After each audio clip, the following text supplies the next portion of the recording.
name is Tawess, and today we are painting a Crusader. I almost said a Charger, but it's a Crusader. It's a unicorn mech. And, well, it's a little bit of a weird one, isn't it? I don't know much about the Crusader, but according to Sarna, which is my go-to source for all of these things, it is a... let's see here now. It is a 65-ton mech, classified as heavy, of course, made by Callon Industries, among others. Has its the base designation is CRD-3R, and it comes with a standard armament of 2 long-range missiles, 2 short-range missiles, 2 medium lasers, and 2 machine guns, which makes for a decent punch at all ranges kind of design. It is not that special of a mech, but it's a fairly nice little thing to begin with. Now, of course, as with everything else in Battletech, it makes no dang sense, but that comes with the territory. So, I started, as I always do, slapping on some nice black paint, and then went on with the red. You see, while I was listening to music and thinking about what I should be painting, I came across the intro music to the 90s, 80s, 90s wrestler Bret the Hitman Hart. And his color scheme was a odd black and pink. Perhaps not the standard color scheme you would consider when you have a man whose whole thing is the hitman, but pink and purple. I was like, black, pink, purple-ish.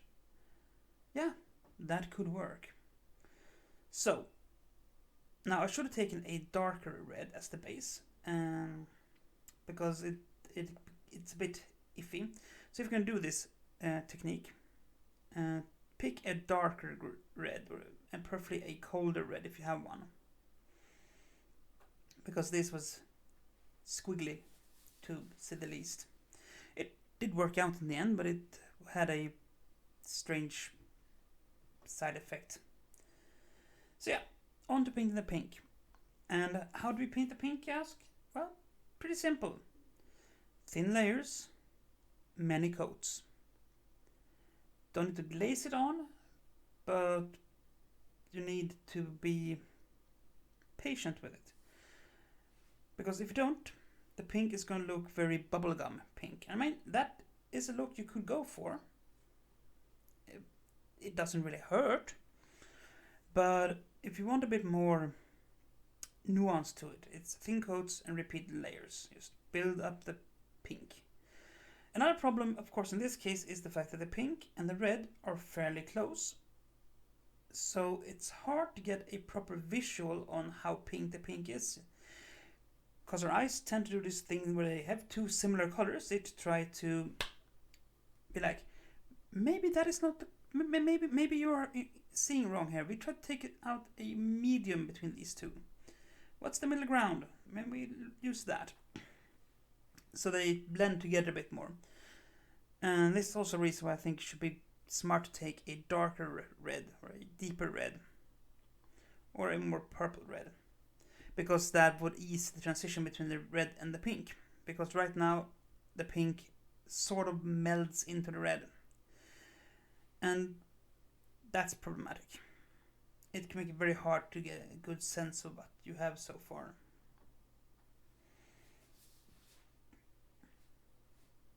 But fear not. Just if you do this, just keep your faith, push on, keep applying your layers, because if you do, it will definitely start to come together. The more pink you get in there, the less the eye tries to meld them, and the more separation you get. And that is important. Separation is important. Oh, my poor cutting mat. This cutting mat was new at one point. It is not anymore. It's no longer new. It's kind of sad, actually. But you know, it is what it is. So yeah, anyway. Using Brett Hitman Hart's inspiration from mech is kind of weird in its own right, but I do actually like what this ends up with. And I like it enough that I think I'm going to paint an entire lance in this paint scheme, because there used to be 4 guys, more or less. You had Brett Hitman Hart, you had his brother Owen Hart, you had Jim Neidhart, and I think there was a 4th guy. Oh, of course you had... I can't remember his name though. Oh yeah, for a while it was a British Bulldog in there too, but that's a completely different story. But yeah, that would be fun. And as I have no experience with the Crusader as a mech, I'm like, no idea. It's a fun mech, but I really don't know much about it. And that happens every now and then. It's like, this mech, not sure what to do with it. Now, another thing that's also worth noting when you do this slow build up, is of course you have the oh dear lord, I have a done stage where everything looks blotchy and weird, and you were like, oh, what did I do? Push through that stage. The ugly stage is one of the things you just have to push through, because they're there. You have to live with it. Yeah. So I don't know why they have this long pause here. I think there was an idea. But anyway, not important.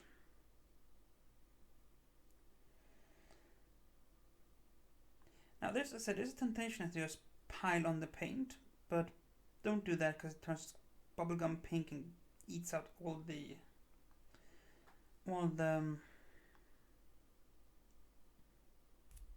contrast. Now, of course, another thing you could do, speaking of contrast, is using contrast paints. And if you look at the my video, you can see I use the sort of purplish, pinkish contrast paint. Yeah, they're a decent job for what it is, but if you want this more vibrant, this is the way to do it. Also, it gives a lot more control, especially panels. Because I mean, technically, this is what contrast paints is designed for. Not this specifically, but going into between panels and enhancing the shadows in there.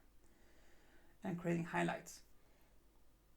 But I'm a bit old school and prefer the control. Now, I love to use contrast paints as a base layer. It's a good tool to see where you should put your highlights and your shadows. Just slap thing on and then use that as a start for where you're going next. But I kind of like to have the whole control of going over panels slowly. That's just me. Now, something I could do with this that I didn't do, and probably going to do later on, is go through and edge highlight a few panels just to create a bit more depth to it. But it has a decent depth to it thanks to red. And of course, what we're doing right now is just cheating a bit, because we're dry brushing on the shadow side. And that is to sell the whole illusion that less light is hitting on the side. It's darker, so I don't want this high contrast. So I just go in and dry brush it instead.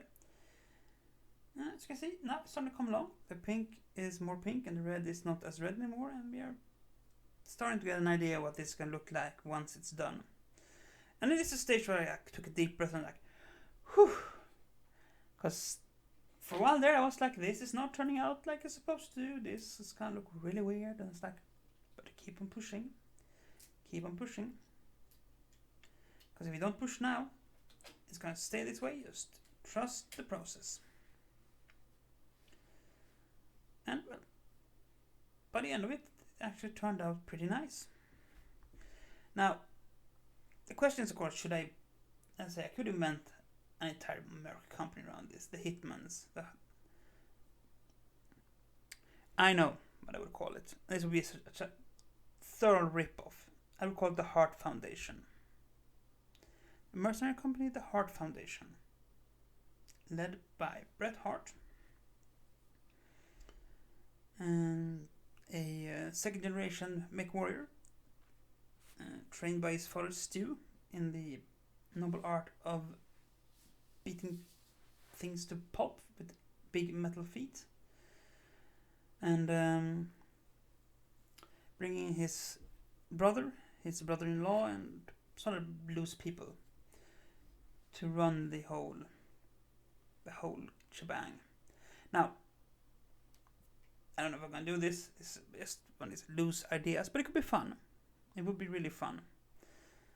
And yeah, I don't know. This thing actually turned out oddly good in the end.